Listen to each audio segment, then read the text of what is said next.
Hi, this is Core Dynamics 2 Trainer Tip, and I'm here to talk to you about lunges and that thing called the glide board and how you lunge onto it.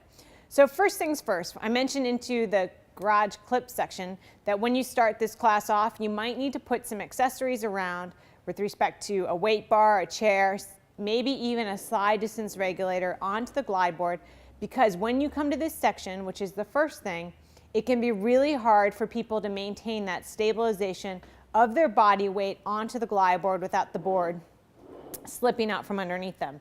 So number one, you might just need to keep this on the floor, or number two, you're going to have to go a lot slower and just have them practice weighting themselves onto the board. Now if they weight onto the board and they have a tendency to push out, as soon as they shift their weight, they're going to open up that glide board, which requires a heck of a lot of stabilization.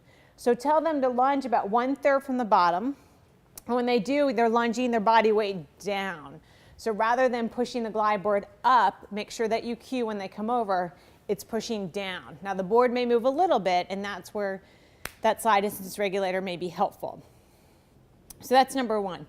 Number two, as you start to add those arm movements in, you might only add just a little bit less of a lunge and just a little bit less of a range of motion with the arm, so they get that coordination factor down.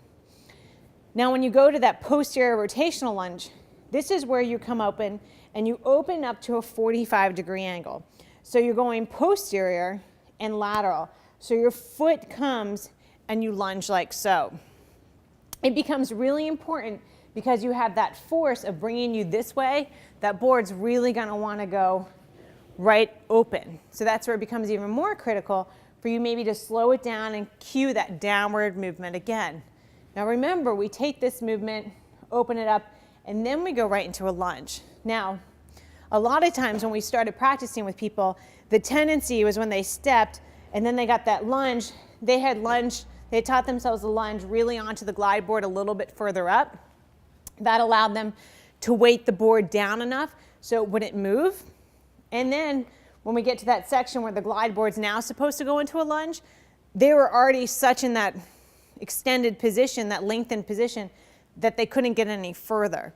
So what we learned to do was to say, hey, come a little bit further out and make sure when you lunge, your foot's about 1/3 from the bottom. So when you start to add that lunging factor in, there's actual ability to move the glide board and it's a little bit easier. So I hope those little tips help you out as you start that lunging series. Just to reiterate, slide distance regulator, weight bar, always helpful to have around. Make sure you cue putting a little bit of weight onto the glide board, and you might even start with them just tapping. Don't even add that lunge to the floor, just so they get that ability to weight down versus weight down and out. So I hope that sets you up for success as you start that Core Dynamics 2 workout.